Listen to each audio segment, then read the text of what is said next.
Olá pessoal, meu nome é Caroline, né? Eu tenho o canal Fé, Filosofia e Cultura e hoje nós vamos dar sequência ao assunto que nós comentamos anteriormente a respeito dos momentos finais da vida de Jesus, né? Então eu gostaria de convidar você que não é inscrito no canal a se inscrever, ativar o sininho de notificações e a compartilhar esse vídeo com os seus amigos. Então vamos lá. Como que foi então o procedimento aonde foi a prisão em processo de Jesus? Era noite fechada quando saíram da sala. Conforme seu costume, Jesus atravessava o Vale do Cedro e alcançava, acompanhado por seus discípulos, o jardim de Getsêmani no sopé do Monte das Oliveiras. Ali se sentou. Dominando seus amigos com sua imensa superioridade, ele velava e rezava.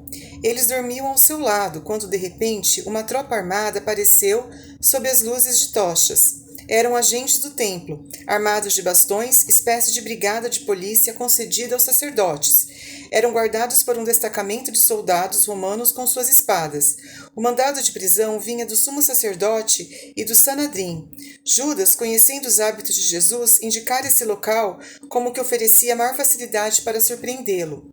Então, realmente, gente, esse procedimento onde Jesus ele foi preso e processado já foi algo assim totalmente armado pela guarda policial daquela época, né? E Judas, que era então que foi o discípulo de Jesus e que o entregou, ele sabia que era de costume Jesus ele alcançar ali o jardim de Getsêmani, aonde ele ia muitas vezes com seus discípulos, né?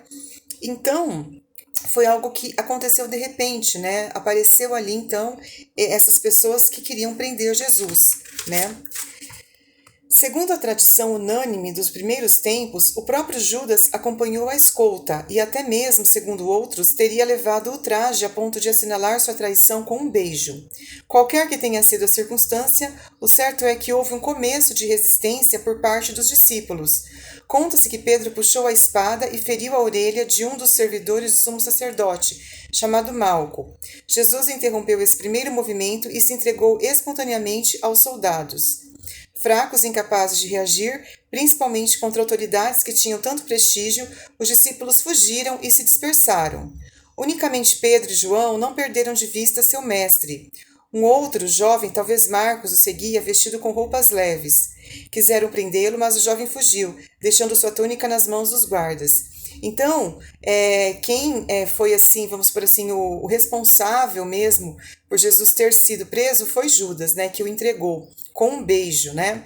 E aí isso foi algo que deixou todo mundo muito assim perplexo, né? Tanto que até Pedro ele tentou na hora que vieram ali para prender Jesus, houve uma resistência por parte dos discípulos, né? Pedro, ele puxou a espada e feriu a orelha do Malco, né? Que era um dos servidores ali, e Jesus, ele interrompeu esse movimento e ele acabou até curando, né? O ferimento na orelha de Malco, e o Malco, ele voltou a ficar bem. Mas isso mostra que houve uma resistência mesmo ali. Então, realmente, os discípulos acabaram, muitos deles até fugindo e se dispersando, né? Pedro e João é que não perderam o seu mestre de vista, né? Agora, os outros discípulos acabaram até fugindo e se dispersando, né? O procedimento adotado pelos sacerdotes contra Jesus estava de acordo com o direito estabelecido. O processo contra o sedutor, que busca atentar contra a pureza da religião, é explicado no Talmude, com detalhes cujo ingênuo descaramento faz rir. A cilada judiciária ali é tomada como parte essencial da instrução criminal. Quando um homem é acusado de sedução, instalam-se duas testemunhas por trás de uma parede, arruma-se um jeito de atrair o acusado para um quarto contíguo, onde possa ser ouvido pelas testemunhas sem que as perceba. Acendem-se dois candeeiros perto dele, para que fique bem constatado que as testemunhas o veem. Em seguida, faça o acusado repetir sua blasfêmia, ele é levado a se retratar. Se ele persistir, as testemunhas que ouviram levam-no ao tribunal e ele é apedrejado. O Talmude acrescenta que foi dessa forma que procederam com Jesus, que ele foi condenado sobre o depoimento de duas testemunhas e que o crime de sedução é, em suma, o único para o qual se preparam testemunhas dessa forma. Então, Jesus ele foi condenado por um crime de sedução, né? Ele realmente foi uma pessoa que foi realmente processado por isso.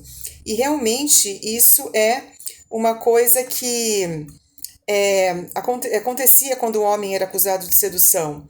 Isso era algo que acontecia, né? Acontecia isso e, Jesus, então, ele teve que, ele teve que, vamos por assim, seguir isso que aconteceu com ele, porque se ele não seguisse, ele poderia ser apedrejado. Então Jesus, ele foi dessa forma que procederam com ele, né?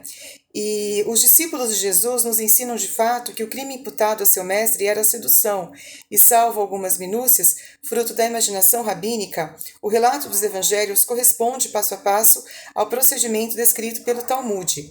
O plano dos inimigos de Jesus era convencê-lo, por inquérito testemunhal e por suas próprias confissões, de blasfêmia e atentado à religião mosaica, de condená-lo à morte segundo a lei, depois de fazer aprovar a condenação por Pilatos. Então, eles realmente tinham esse plano mesmo, né? Através desse crime de sedução, era realmente fazer com que Jesus pudesse ser condenado por blasfêmia e atentado à religião daquela época. A autoridade sacerdotal, como já vimos, estava de fato inteiramente nas mãos de Hanã. A ordem de prisão provavelmente vinha dele. Foi para junto desse poderoso personagem que primeiramente levaram Jesus. Hanã interrogou sobre sua doutrina e seus discípulos. Jesus recusou-se com justa altivez a entrar em longas explicações. Referiu-se ao seu ensinamento como tendo sido público. Declarou nunca ter sido doutrina secreta. Pôs-se ao sumo sacerdote interrogar os que o haviam escutado. Essa resposta era perfeitamente natural, mas o respeito exagerado pelo qual o velho pontífice estava cercado a fez parecer audaciosa. Um dos assistentes replicou-lhe conta-se como uma bofetada. Então, Jesus, ele foi, como eu falei, condenado, né, por esse crime, e eles interrogaram Jesus, né? E Jesus, se ele era realmente culpado disso que ele estava sendo acusado, mas Jesus ele se recusou e ele referiu que o seu ensinamento era público. Ele declarou nunca ter tido uma doutrina secreta, então ele foi realmente se defender. Pedro e João seguiram seu mestre até a casa de Hanã. João, que era conhecido na casa, foi admitido sem dificuldade, mas Pedro foi barrado na entrada e João teve de pedir à porteira que o deixasse passar. A noite estava fria. Pedro ficou na antecâmara e aproximou-se de um braseiro, em torno do qual os empregados se aqueciam. Ele logo foi reconhecido como discípulo do acusado. E ali foi o infeliz traído por seu sotaque galileu, acuado pelas perguntas dos criados, entre os quais um era parente de Malco e o havia visto em Getsêmani. Negou 3 vezes que tivesse tido a mínima relação com Jesus. Então, esse foi realmente o que aconteceu ali, né? Pedro, que era o discípulo que continuou com Jesus, Pedro e João, né? Pedro, ele negou Jesus e ele tinha falado que não negaria, mas ele acabou negando. E Jesus ele tinha dito isso, né, para Pedro. Então nós vemos que todo esse processo contra Jesus foi algo assim muito muito sacana, né? Porque Jesus era uma pessoa inocente e ele não tinha que passar por esse tipo de processo, né? Porque ele não tinha cometido nenhum crime, né? Não tinha feito nada de errado. Então foi uma coisa muito errada que fizeram com Jesus. Bom, pessoal, eu vou continuar no próximo vídeo falando sobre o desfecho desse assunto, que é a morte de Jesus. Então, eu espero que vocês acompanhem e nós nos vemos no próximo vídeo. Muito obrigada a todos. Tchau, tchau.